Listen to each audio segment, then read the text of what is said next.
Hi, this is Sergeant Betsy Brantner Smith with the National Police Association, and this is the National Police Association podcast. I have a guest today. He has done it all. He has been a street cop, he has been a federal agent, he's been a boss, he's a consultant, he's an author, and he's had an amazing career that hasn't even slowed down a little bit. So I knew you needed to meet him. Pete Forcelli, welcome to the show. Honored to be here, Betsy. Thanks for having me.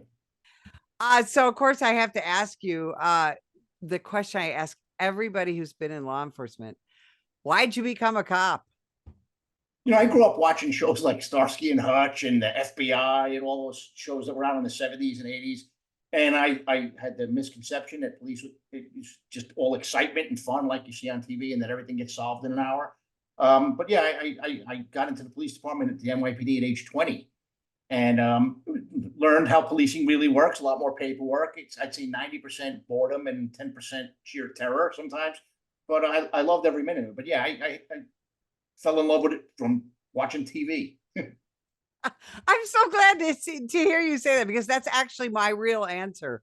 When people ask me, kid in the 70s, I grew up, I watched too much TV, and the cop shows, those guys were the coolest. They had the most fun job, they did the most fun stuff, and it's different now, but it's still a really fun job. And so you started out, as a beat cop, and you worked your way up to homicide, right? Yeah, I was walked the beat for a couple of years. I loved it. If you would ask me what was the best part of my 35-year career, I would say that was it. But yeah, I wound up in the sector car answering 911 calls. Love that too. Eventually went to the detective bureau. And then 2 years into my time as a detective, I got lucky with some interesting cases. I was asked to go into the Bronx Homicide Task Force, which I thought was going to be the pinnacle of my career. Because I always wanted to be a homicide detective, just like those people we watched on TV, right?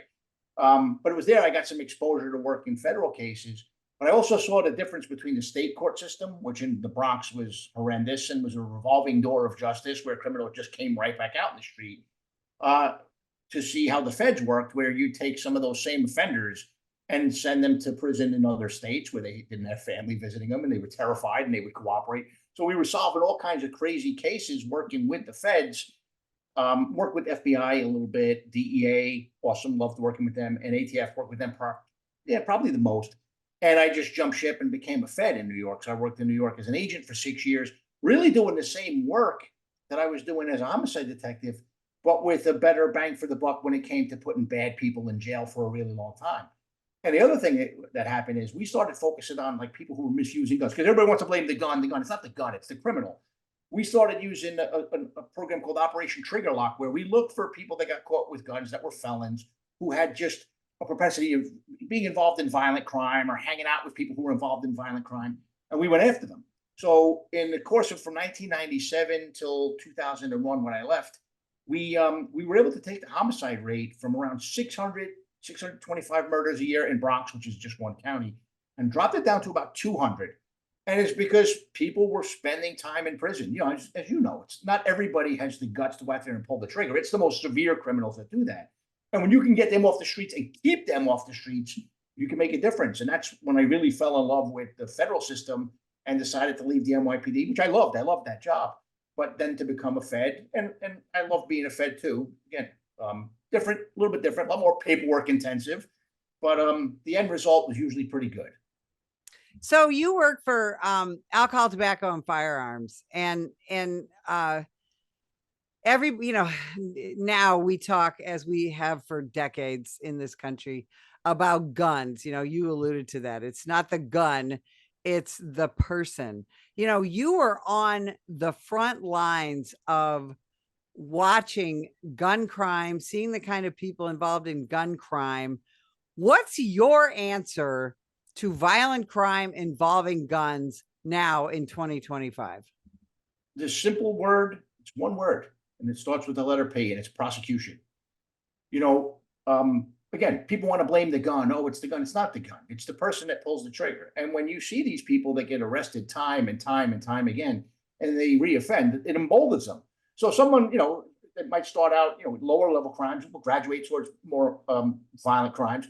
But I mean, those who are out there willing to shoot somebody for them, the only thing that's going to stop them is time in jail. So when you look at what's happening in the country with a lot of these woke prosecutors or a lot of this restorative justice nonsense, they're putting people back out on the street, and those people are killing people. Look at the young lady on the train recently.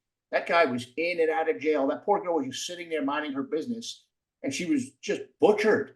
So, I mean, had the prosecutors done their job in that case, and in so many other cases, some really decent people would still be alive. You know, like I Uh, said, we took that homicide rate from 600 down to about 200. That meant 400 Bronx residents got to live every year for while yeah, that was going on. you were around for the Giuliani times in New York. You were around for broken windows policing. Explain to people why we need to go back to broken windows policing. Well, there's a couple reasons. One of which is the people who were involved in lower level crimes are sometimes wanted for more significant crimes. So the person jumping that turnstile, if the cops are just turning a blind eye to that person and not stopping them, right? Then and that person's wanted for murder somewhere. Well, that person's not going to get caught. So that was one of the big things. But the other thing was it showed that if you're going to focus on those lower level things and you're not tolerating that behavior, that it'll stop. And look, will hardcore criminals ever stop being bad people? No, unless and that's why we stick them in prison. But when you're not paying attention to those lower level crimes, then bad things happen. I remember one of the big things that used to happen in New York City, which by the way is happening again, is if you were on certain exit ramps or certain red lights, people would come up and start cleaning your windshield, which really doesn't seem like anything other than a nuisance until you realize that if you didn't tip them, because it's kind of like an extortion racket, they'd pull off your windshield wiper or smash your car. So, but now it's like almost viewed as well, they're just ne'er do wells, down on their luck and just leave them be. But it's a nuisance for the good people that live there that want to go about their life. And again, it emboldens them. Well, if I can get away with this, why not try something else? Why not do a purse snatch? If the cops don't care, then I can do whatever I want. Yeah, that is so well said. When you look at, let's start with the NYPD. When you look at the NYPD now, um, compared to when you were there, what do you see and what do you wish for your former agency? Oof. Well, first off, I wish they would get back to wearing uniforms the way they don't look like elevator mechanics and they look like cops again. Like we took pride in our uniforms, but there's a few things. Like one of them, I would say, really doesn't pertain to the police department itself. It's the external factors like the city administration and the prosecutors. Is when we went out there, policing wasn't always pretty. And sometimes policing was almost like a full contact sport. You know this. But if you were out there doing the right thing, they had your back. The bosses had your back. The mayor had your back. We had Mayor Koch. We had other mayors who were pro police. So you went out there and you did your job. You weren't looking over your shoulder. You weren't afraid. Nowadays, a lot of cops are afraid because they know that even if they do the right thing, they could potentially get indicted just to humor the masses. And we've seen this happen or fired, right? The Michael Brown incident, hands up, don't shoot, which we know is nonsense. He tried to disarm a police officer, was justifiably shot. That cop will never work in policing again. Did he deserve that? No. And I'm not saying that Michael Brown, that I wish him dead, but he kind of paved the path that led there, didn't he? But the other thing is, and this is something I talk a lot about with former colleagues and other people like yourself, the leadership in law enforcement has changed. When I came on the job, I was trained by a guy who had 30 plus years on a job who was a white shield cop. They just loved to be a cop. I worked for bosses. The captains were all old white haired men, or women. Sometimes they'd show up with a couple of cocktails in them. It was a different era, but they were old. They had a ton of experience from which to draw their decisions from. You never ever heard of a 30-year-old captain. Now in the New York City Police Department, it's not unusual to find one. So we have these younger people promoting because the older people aren't sticking around because it's not worth staying anymore because the profession has changed so much. So it's kind of scary. And that's not something that's just limited to the NYPD. I see it even in my other former organization, ATF. You see a lot of young, inexperienced people.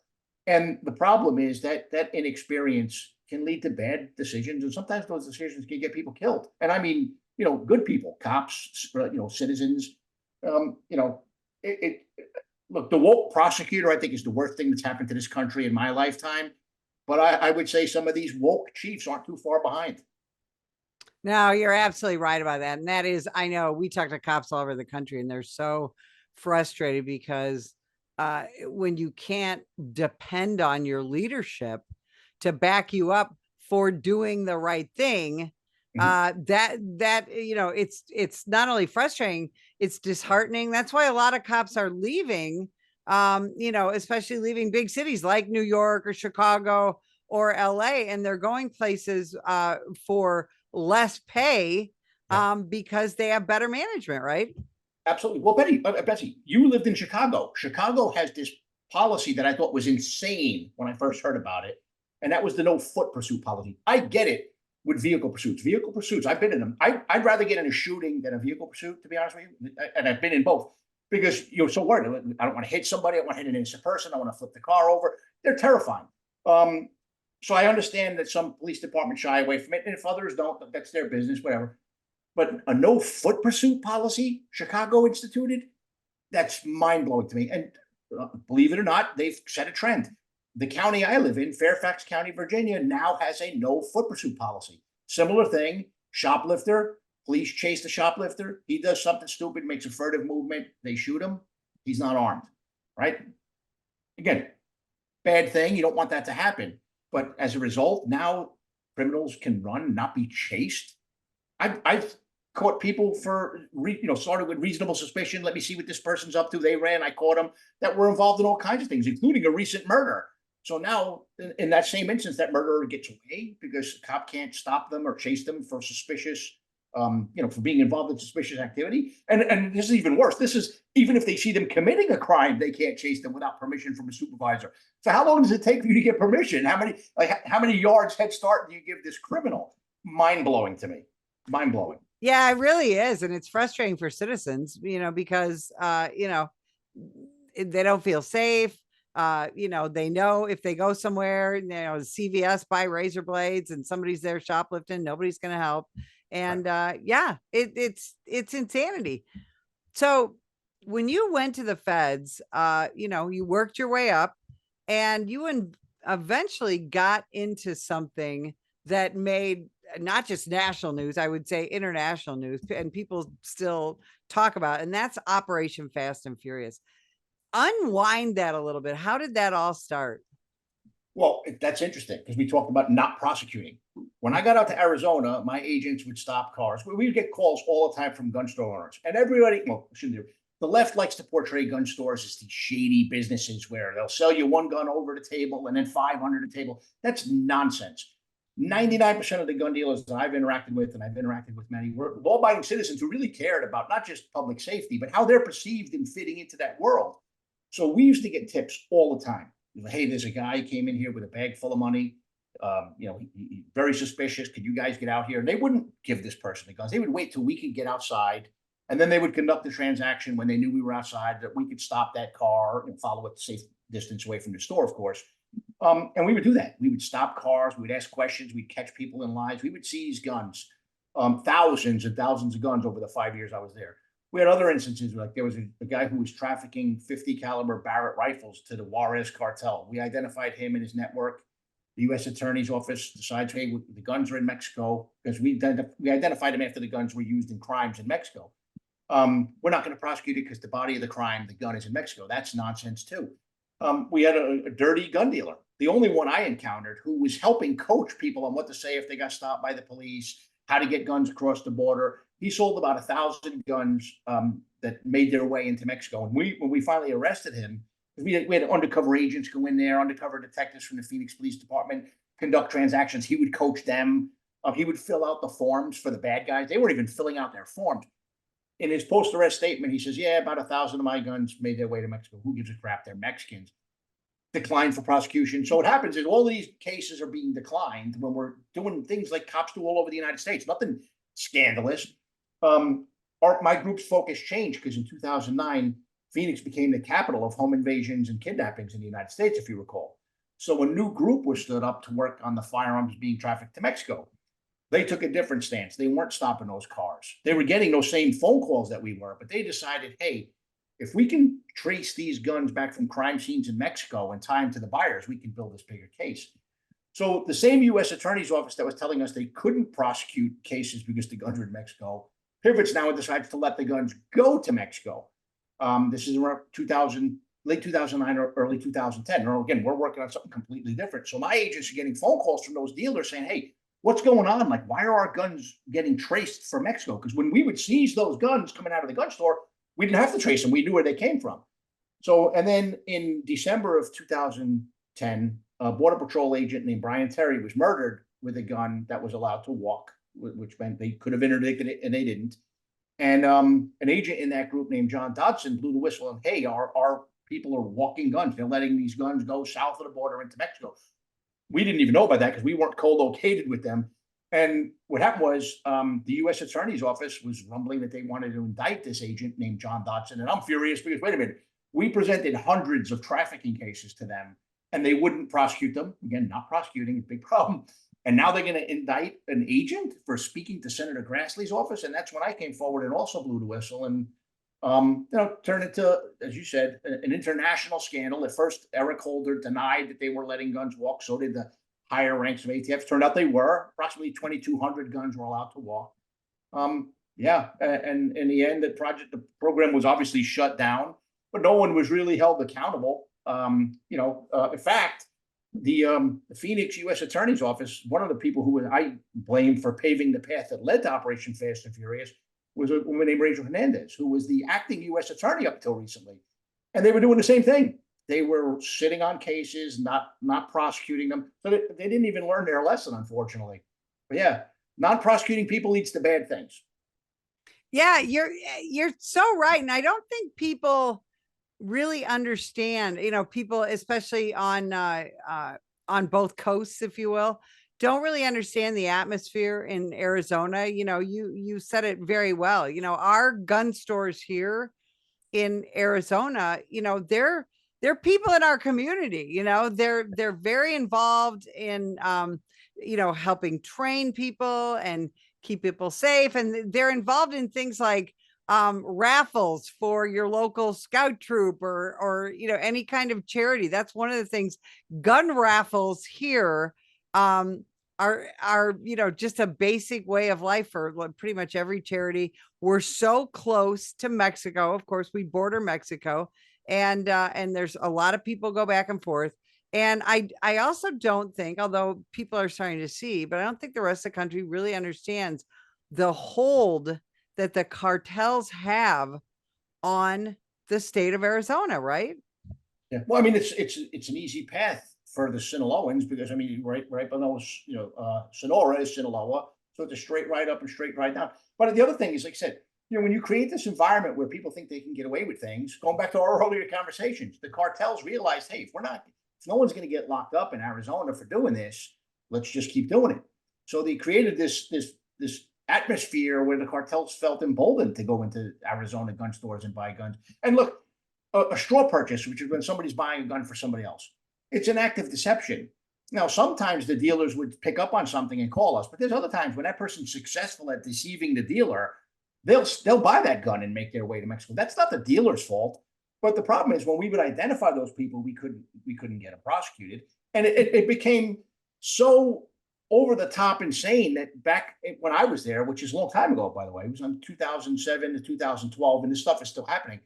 There was a gun show every quarter called the Crossroads of the West Gun Show. And those folks also were good Americans, cooperated with us, gave us information that we needed to, not against good people, but bad people. But we would patrol the areas outside just to look for suspicious activity so that we can identify who's possibly bringing guns to Mexico. We would see license plates from as far away as Mexico City parked outside because they couldn't get in because they wanted to be at least somewhat covert. If you think about the geography, that's like driving from Boston to Miami to buy a gun. So that's how far these people would come because they knew in Arizona with that U.S. Attorney's Office with that tone that it was game on. Now, not every part of the United States is that way. Some other U.S. attorneys are almost as bad. Some are outstanding. But the problem is when they know, they're not stupid people. They know where they can go and get away with things. And they capitalize on that.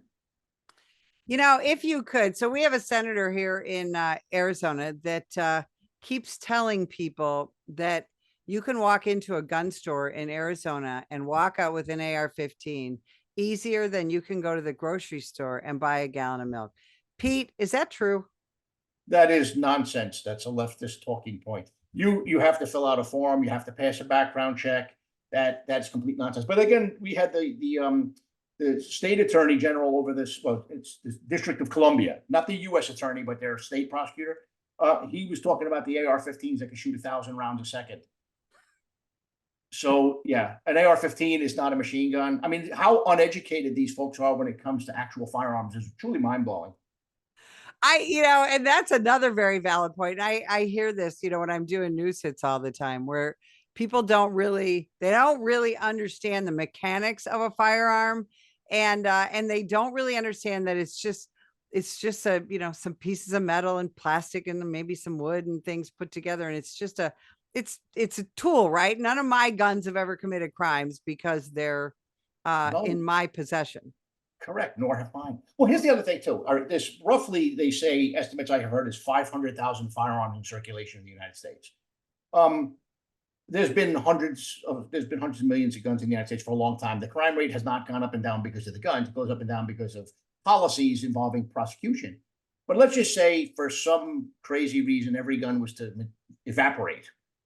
With today's technology of 3D printing, you can make a gun in no time. And do they really think that criminals won't make guns? So, I mean, the whole thing is nonsense. And then the other thing is pick up the US code and look through section 921, 922, which is the Gun Control Act. There are hundreds and hundreds of gun laws on the books that go unenforced. There's plenty of laws that are out there. They're not being used. So don't ask for more laws when you have everything. And I go one step further. I was the special agent in charge of ATF's field division in Miami when the Parkland shooting happened. And it was interesting. I got to brief President Trump, Senator Rubio, Governor Scott, who's the governor at the time. Pam Bondi was there. I don't believe she was the state attorney, but they came. Debbie Wasserman Schultz was there, but not paying attention. And someone brought up, hey, we really need a law that prohibits people from bringing guns into school. And the FBI special agent in charge, again, another federal agent, is like, yeah, I fully agree. And I'm like, there is one. And they all looked at me like, are you kidding? I'm like, no, there is one. I had explained exactly where to find it. So, I mean, that's the thing is everybody, we need a law, we need a law. Well, sometimes they already have the law and it's not enforced. And sometimes the law really would make no difference.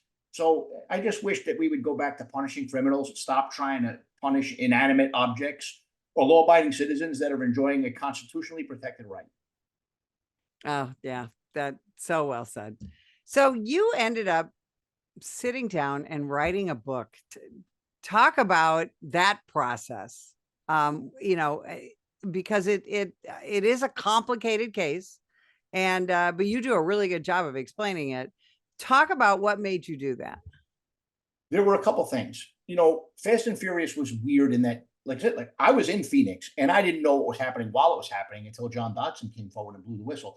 So once that happened, ATF dropped these like weird cones of silence. Like no one's allowed to talk about Operation Fast and Furious. And I spent 4 years trying to clear my name. I was accused of perjury. They said they never declined those cases. Some of them were declined in lengthy written declarations. That was mind blowing. There were other things going on. So I had 6 different times where the DOJ's Inspector General was saying the U.S. Attorney's Office was making accusations against me. I said, polygraph me. I have nothing to hide. Polygraph me.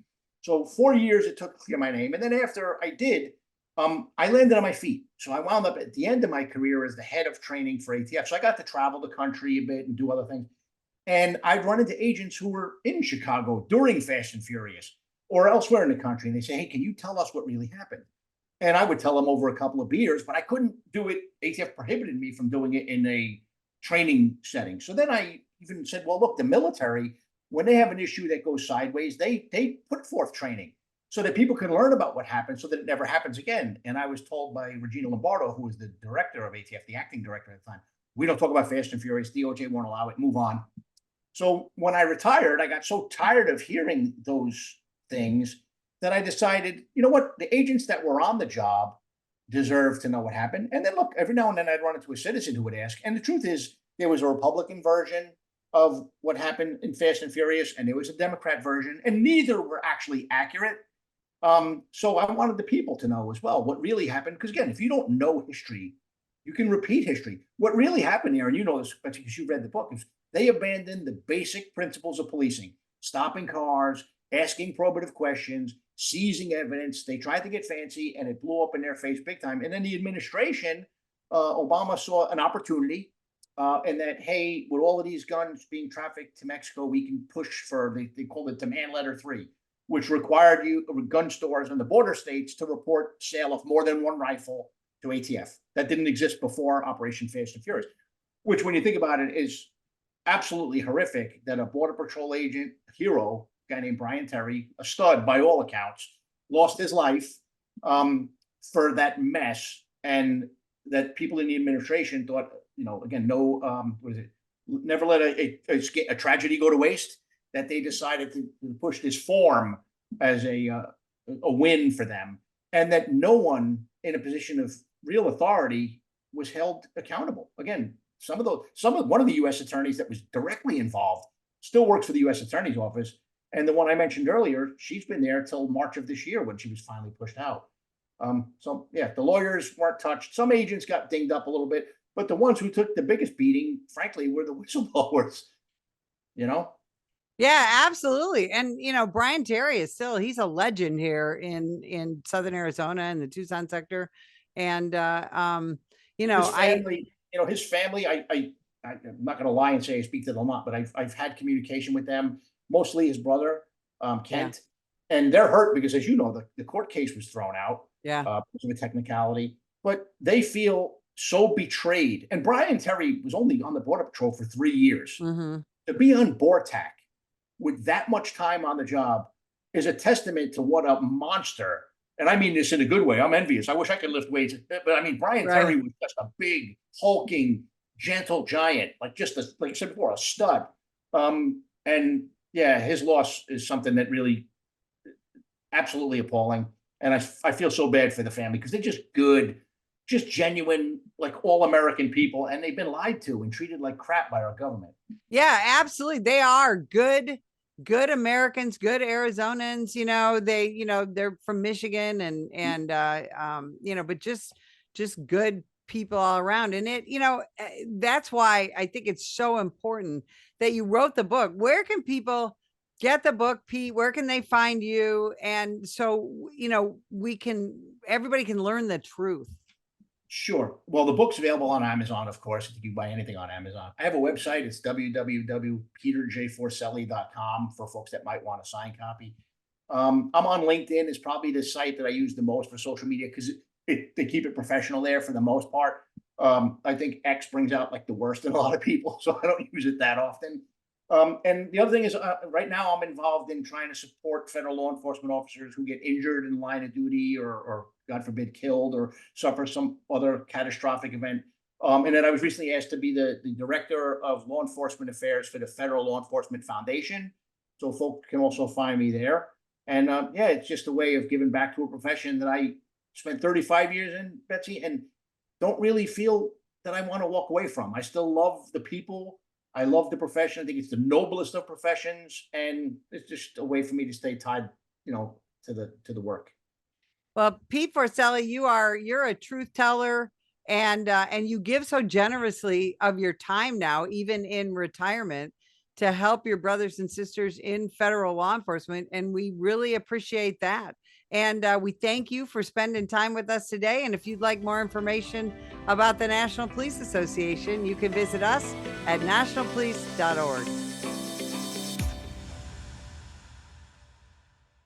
Every day, the brave men and women of law enforcement put their lives on the line to keep us safe. But they need our help to continue their mission. Activist politicians, progressive prosecutors, the ACLU, and the rest of the anti-police forces receive millions in donations from extremist pro-criminal elements like George Soros and woke corporations. The National Police Association is fighting them in courts around the country, including the United States Supreme Court, defending officers who are being attacked for doing their jobs. Additionally, the National Police Association works year-round to pass tough-on-crime legislation to put and keep criminals behind bars. Consider going to nationalpolice.org and donating to keep us in the fight. Together we can win. That is nationalpolice.org.